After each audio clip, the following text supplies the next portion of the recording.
Hello students, this is Sunana and I welcome back you again to our second video of chapter 6 geography. So these are the two pages that we are going to cover today. So yesterday we discussed about internal and external processes जिनकी वजह से हमारे अर्थ का जो land है वो different forms में बनता है like mountains, plateaus, etc. We are going to start with types of landforms and today we will discuss the first type of landform, that is mountain. So what are mountains?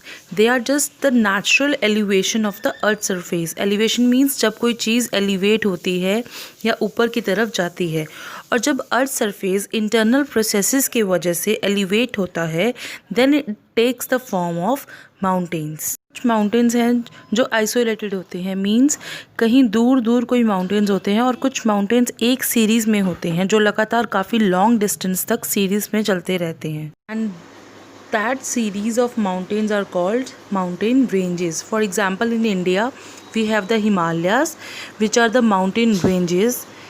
ये series जो है वो ना ही सिर्फ लंबी है बल्कि it is also very high. We all have heard about hills, so let me clear you one thing here, that hills are those mountains जो 2000 feet तक या उसमें उससे कम हाइट के होते हैं above the sea level, and they are called as hills. All know that mountains areas are colder than the plain areas. और जैसे जैसे माउंटेन की हाइट बढ़ती जाती है वैसे वैसे उसका टेम्परेचर कम होता जाता है. Those mountains are usually covered with snow.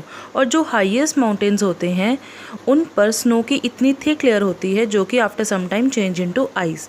और इन हाई माउंटेन्स के ऊपर हमें जो फ्रोज़न रिवर पाई जाती है that are called glaciers. Now glaciers is a huge mass of ice जो लैंड के ऊपर बहुत स्लोली मूव करते हैं. ये ग्लेशियर्स बहुत थिक होते हैं और हंड्रेड्स ऑफ मीटर्स वाइड होते हैं, जस्ट लाइक अ रिवर. और जो बहुत से रिवर्स हम देखते हैं प्लेन एरियाज़ में, for example the most famous Ganga river originate from the glaciers, and these rivers travel long distance to reach the seas. Next we have types of mountains. Now mountains are classified in 3 types. One is fold mountains. As I told you about the tectonic plates, जब ये tectonic plates आपस में टकराती हैं तो ये आपस में fold हो जाती हैं, as you can see in this picture, and इनसे जो mountains बनते हैं that are called fold mountains. For example, आप अपने घर में कोई एक शीट लेना और उसे एक साइड से पुश करना, then you will see that sheet will rise into folds. तो इसी तरह से फोल्ड माउंटेन्स बनते हैं. Next we have block mountains. Students, जैसे कि मैंने आपको बताया कि जो फोल्ड माउंटेन्स हैं वो टेक्टोनिक प्लेट्स के आपस में जब टकराती हैं तब बनते हैं, बट जो ब्लॉक माउंटेन्स हैं वो तब बनते हैं जब टेक्टोनिक प्लेट्स एक दूसरे की ऑपोजिट साइड में स्ट्रेच होती हैं. Look at the arrows in this picture. This indicates that the tectonic plates are stretching outside. तो जो नीचे वाला एरिया है जो नीचे की तरफ चला जाता है that is called graben, and the area that uplifted or rise upwards is called host. Last we have volcanic mountains.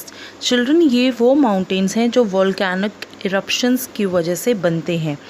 जब किसी माउंटेन के नीचे का मैग्मा पूरी फोर्स के साथ ऊपर की तरफ उठता है तो वो माउंटेन्स की पीक से इरप्ट होता है, जिससे दीज माउंटेन्स आर फॉर्म्ड. और ये माउंटेन्स हमारे साउथ अमेरिका, न्यूजीलैंड जैसी जगह में पाए जाते हैं.